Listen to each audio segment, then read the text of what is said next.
Welcome to the podcast. Today, we're excited to have Sabrina Trobak, a registered clinical counselor and the author of Not Good Enough, Understanding Your Core Belief and Anxiety. With a master's degree in counseling, psychology, and over 20 years in the education sector, Sabrina brings a wealth of experience to her practice at Trobak Holistic Counseling. She specializes in addressing past trauma and its impact on self-worth, particularly for those grappling with feelings of inadequacy. In this episode, Sabrina will share her insights on mental health, anxiety, practical tools to help men over 40 navigate their recovery journey after divorce. Welcome to the show, Sabrina. Tell us about yourself, and we got a couple of questions for you.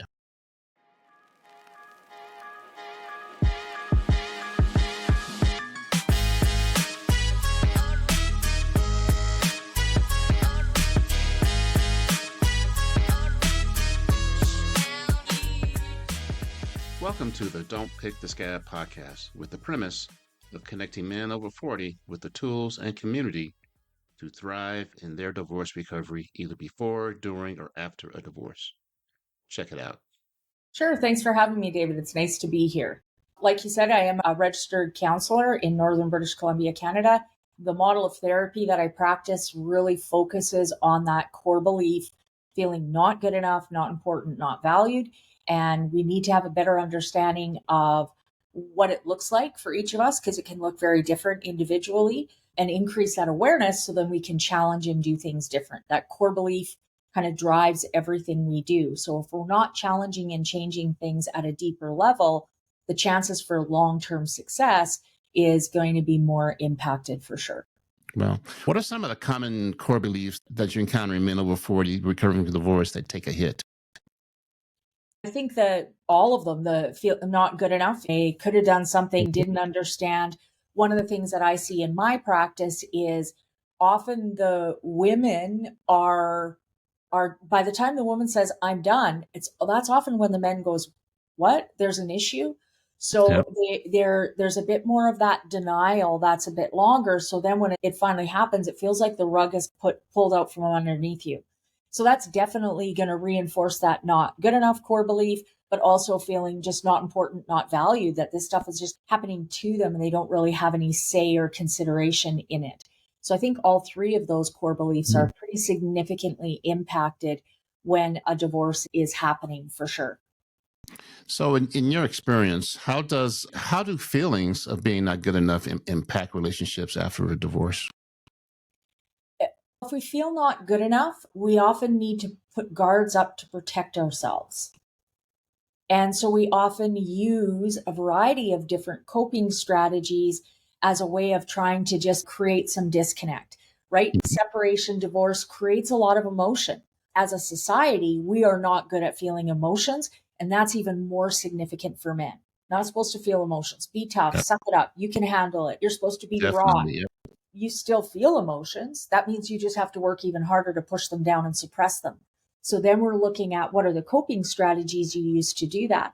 And those coping strategies, if your core belief is not good enough, not important, not valued, are ultimately going to be reinforced by those coping strategies. So we see anger as a big one, right? When I get angry, people back off, leave me alone. I feel a bit more safe. I can keep that distance, that disconnect. But then after I'm angry, I've let myself down. I've damaged the relationship. I get to reinforce and support. See, I'm not good enough, not important, not valued.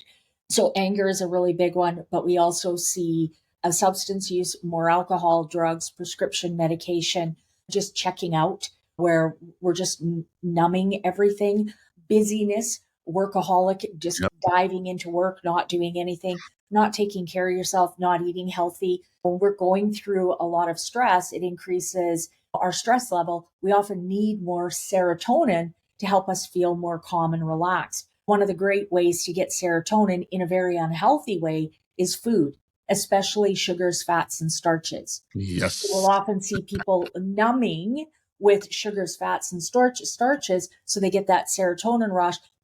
They just go into that carb coma sort of thing where they don't have to feel things. There's a variety of different ways that we do that. Just checking out pornography is another big one. There's a ton of significant coping strategies we use as a distraction. While I'm dealing with that coping strategy, I don't have to feel the emotions that I'm feeling. I don't have to acknowledge the core belief.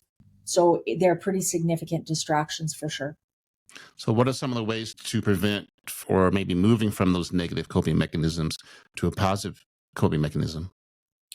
I think, like the title of your podcast, Don't Pick the Scab, I think we have to look deeper at the wound. So Okay. rather than looking at the coping strategy is there for a reason. If we don't figure out what that reason is, it's going to be hard to get rid of. If we look at in Canada, the success rate for Alcoholics Anonymous is about 3 to 5%. So the vast majority of people who go to AA don't stop drinking. Of that 3 to 5% that do quit, a huge majority of them go to anger or gambling. So it just switches from one unhealthy coping strategy to another. So we got to go deeper, right? If I'm using coping strategies so I don't have to feel my emotions, what if I get better at feeling my emotions? Now I don't need those coping strategies as much. So we always want to try to look deeper, past the scab at the actual wound, and let's really heal at that level. So one of the things I talk with my clients about is we need to get better at just feeling our emotions. But if you spent 20, 30, 40, 50 years suppressing your emotions and putting them down, to try to feel those emotions is overwhelming. It's scary. We don't even know where to start. So one of the things I suggest is get a list of emotions. Print off a whole bunch of them. Put one on your fridge, one in your bedroom, one in your bathroom, one in the living room, one in your vehicle, one on your phone. Print them off. And then when you start thinking about, man, I would like to have a beer, or I can feel myself getting angry, go and look at that list and read through the different emotions and stop and try to challenge yourself. Which are the emotions that I am feeling? Wow. If you get better at feeling those emotions, then I don't need the coping strategies to suppress the emotions anymore. It really is the only way to break a lot of these cycles is we have to get better at feeling the emotions. So, we talked about the emotion part. But what about the self worth and the self identity? Those are ones that take a hit also. And you know what? They're all intertwined and they're all connected. If I don't feel my emotions for years and years and years, I get fuller and fuller and fuller. And so now even just little things like I can't find my car in the parking lot becomes overwhelming for me. And so I'm getting more angry, I'm getting more frustrated, those kind of things. And so that reinforces not good enough, not important, not valued. So as I get better at feeling my emotions, I'm going to start to sort through some of those emotions. I get less full. I am going to feel more good enough, important, and valued. So all the little tiny steps are slowly picking away at that core belief, creating the stronger core belief or the healthier core belief, good enough, important, and valued. So, what's the difference between the core beliefs and the limiting beliefs? I think they're very similar. So if the core belief is not good enough, not important, not valued, it's going to be limiting. Okay, If gotcha. the core belief is good enough, important, and valued, it's not going to be limiting. And if I don't believe I can handle doing something, I'm not going to do it. So as my core belief changes, I believe in myself more and more that I can handle doing things. So I try a little bit more and a little bit more and a little bit more. And it gets more and more, I get more confident in my ability to handle those things. All of that is reinforcing and supporting good enough, important, and valued. And then, how does past trauma typically manifest in anxiety and feelings of inadequacy in your clients? It's very significant, especially if that past trauma was not properly dealt with. And Mhm. in most cases, it's not. We don't talk about it again. It's just suppressed, pushed down, ignored. So it sits there. The experience is over, the trauma's over, but the emotional pain that was created from that sits there. And just like a wound, over time, it festers and it gets bigger and bigger and bigger. So if, for example, as a child, I had trauma where I felt powerless. Over time, that gets bigger and bigger. And now every time I feel powerless, it triggers all that other stuff. So today, when something happens and I feel powerless, it's not just about today. It's about all those times throughout my life that I felt powerless and just suppressed it. So it gets harder and harder to cope with things.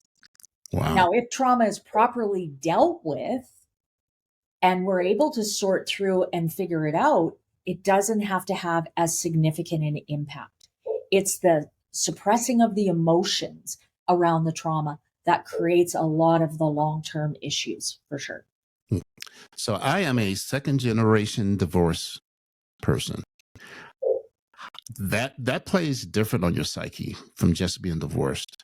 How would someone work on that? Or give me some help on that one. So can you tell me a bit more? What is the impact of second generation divorce? What does that create in you? What are the thoughts around that? I think it's more I think it takes all the emotions and it like amplifies it. My parents were a failure. I'm a failure. So it's like a double failure. Everything's double. Okay. So again, you got to be able to feel your emotions and acknowledge, okay, so when I think of myself as a failure, what emotions does that create for me? Which core beliefs are being triggered? Probably not good enough, pretty significantly. Okay. What are the other areas of your life where not good enough has also popped up? You'll likely see it. You're the common denominator. So if that core belief is not good enough, you're going to see it in a lot of different areas for sure. So how would I let go of my parents' divorce? Because that wasn't my fault, but it still happened to me. So how will I let that go? Again, like it's a complex piece. There's not just one answer to it. But I think that is a big part of it, is realizing that it wasn't your fault. But a lot of kids are egocentric. Their brain is very me oriented. I've had kids say to me, my parents got divorced because I didn't make my bed, because I fought with my sibling.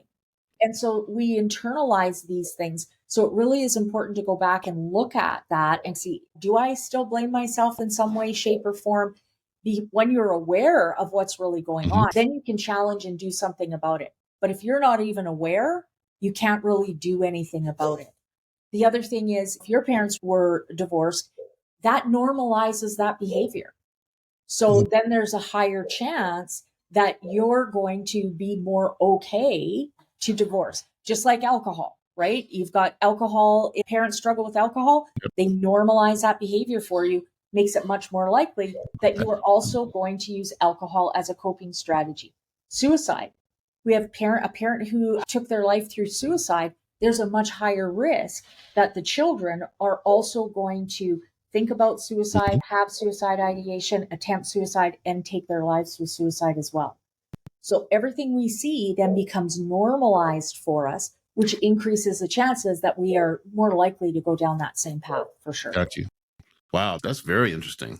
How about co-parenting? A lot of my men struggle with co-parenting. We talked about in the pre-interview where they have a hard time not being able to control what happens at the ex's house. That's big. Speak to that for me, please. You can't control it. You can't. And so there has to be some acceptance there. When we look at the definition of frustration is having unrealistic expectations.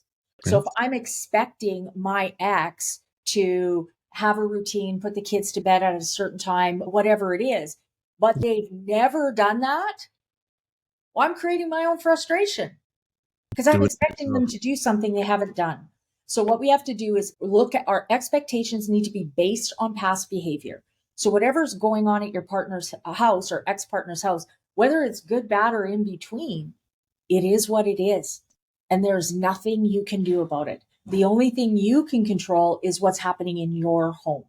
So if your kids come home from their partner and they need a day to settle because they've had a lot of chaos and volatility and whatever it might be, then acknowledge that's what it needs to look like. For the first day that my kids are back at my house, we're going to have a quiet day, calm day. We're going to go to bed early. I'll sit and read to them on the couch, whatever. I need to adjust my expectations. If I just get angry and frustrated because she isn't doing what she's supposed to do, that's not helping me parent my kids. It's creating frustration and disconnect in my relationship with my kids. That's not of benefit to me. So it's a tough one, but the better you get at being able to go, okay, oh, no, yeah, of course that happened. That's been happening for years. Why would I expect anything different? You can let go of that frustration that's happening within you. Control's another big one too, right? Oh my The God. more I feel Yes. empowered within myself, the less I need to control everything out here. So if you're feeling the need to control, that's what you're doing to distract from your own healing. You can't control things around you. It's impossible. You can't do it. Once you realize that, believe in yourself, work on yourself, create your own core belief, then you don't need to control everything around you, because no matter what comes up, you'll handle it. You'll figure it out. So control can be a very good cue to help you realize, okay, wait, I'm avoiding dealing with what's going on for me, right? As long as I'm frustrated with my partner, I don't have to deal with the fact that I'm lonely, I'm disconnected, I feel regret in not doing things differently in my part of the relationship. I got angry or frustrated with my kids. Way easier to focus around my ex. Then I don't have to deal with what's really going on for me. It's almost like wasted energy. Oh, yes. So Yeah. much energy. Yeah. Yes. Listen, guys, listen to that, will you please? How do you incorporate humor in your sessions? I do try to keep things light, and I do use humor. It releases chemicals in our brain that makes us feel more confident in our ability to handle the information. So sometimes I'm not the kind of therapist that is sunshine and rainbow and unicorns and, oh, fluffy. I call people on their stuff and we talk about it. So a lot of my sessions are challenging. They are not easy. But then if you can create a bit of humor around it just lightens it, makes it feel a bit more manageable. Feels like I can handle it a little bit more. So I do use humor from time to time as a way to just help them settle back into what I'm saying so that they're more likely to take it and use it for sure. What are some of the common misconceptions that you've come across with your mental health journey? I think one of the things that we're seeing a big difference in, especially with men, is men are becoming more and more wanting to work on things, to sort through things, to acknowledge it. I'm not really happy. I don't want to just be the workhorse that's working all the time and bringing in the money. I want to be part of the family. When I grew up, you were a good dad if you provided for your family. That was it. Yep. We know so much more now the importance of the dad and the role of the dad in the family. And I started my practice in 2010. I was lucky if I was 10 to 15% men in counseling. Wow. And of that 10 to 15%, a lot of them were drug in by their wives or whatever it is. Right now, I'm about 50-50. Wow. Men are wanting more of that mental health piece for sure. So I think that's one of the stigmas that we seem to be shedding more and more is men are saying, no, I have the right to work on my own health. I am not a robot. I have emotions. I want to be able to feel my emotions. When I had my own private practice in a building, men would park 2 blocks away. They didn't want to park in front of my building. They wouldn't park. They wouldn't come into my waiting room. Really? No, they wouldn't come into my waiting room. I'd have to text them and say, okay, you can come up now. And they'd run up through the back Nobody's door here. into my office with their hoodies on. But usually within about 2 or 3 sessions, they're like, give me your card. I got to tell all my buddies about this. I had no idea how this all worked. Oh, And that's so funny. we're seeing a lot of that shedding now where men are getting much better at being able to talk about their emotions, talking with their buddies about their emotions. Even I provide free workshops for my community on mental health. And I'm between 30, 35 and 60% men at most of my workshops. Wow. They're out there asking for help. Exactly. How can parents navigate their own healing while also supporting their children through divorce? I had my kids 50-50, so week on, week off. And one of my podcast peeps just explained it perfectly, because two things. I missed them dearly, had them for that week, and I was a single parent, but after a while, I couldn't wait for them to leave. I couldn't wait for that week off, because you're on, and then you're off. But then you don't want to become a jack-in-the-box parent, pop out when they're there and back in the box during the week they're gone. So what can men do during that week that they're gone in order to do some healing? I think that's the key thing is you got to work on yourself. The number one parenting advice I give to all parents is work on yourself. You've got to figure your own stuff out. if as a parent, I don't like to feel my emotions, then every time my child feels their emotion, I need to shut them off. My child's feeling emotion creates emotion in me, but I don't want to feel my emotion. So I need to shut my child down.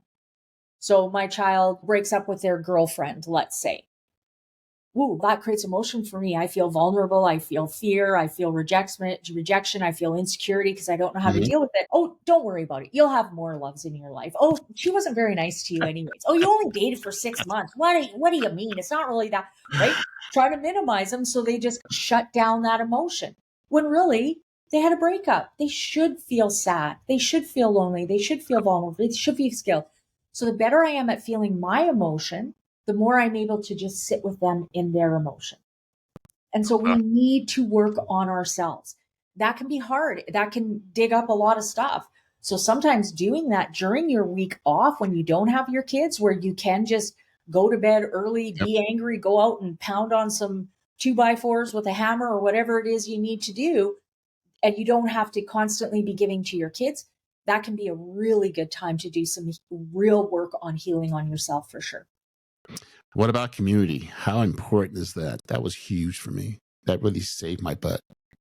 Yeah, I think community is really important. We definitely see a lesser stress level for people who are going through divorce if they have family, friends. I live in northern BC, so there's lots of recreational slow pitch and hockey and different things like that. So even for men to just be a part of a team where they Mhm. have that camaraderie, even if they're not talking about what's going on, but they get to go out and just skate for an hour and have a beer after with the guys or whatever, that break can be really good. But then having family or other supports there that you can talk with someone about Mhm. your experiences and what's going on for you. You have some support on helping with the kids in getting them to their activities or helping with homework or whatever it is. That sense of community gives you a softer place to land. And that's important for sure. It makes it a whole lot better. I have a great community, and I even got a second community after I did the divorce recovery. And it really helped because it was almost like you hanging around like minded people. So all the guys and girls I hung out with were all divorced. And so we were Mhm. always bouncing stuff off each other. Thank God for editing. There we go.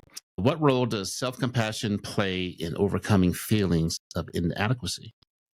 So if my core belief is not good enough, why would I feel I have the right to have self compassion? I don't. So they work very closely together. The more I work on challenging and creating that core belief good enough, important, and valued, the more self compassion I'm going to be. A lot of times, those negative thoughts. Oh, why did Mhm. you do that? Oh, you're so stupid. Oh, I can't believe you did that. And why does this stuff always happen to me? All those things feed that negative core belief.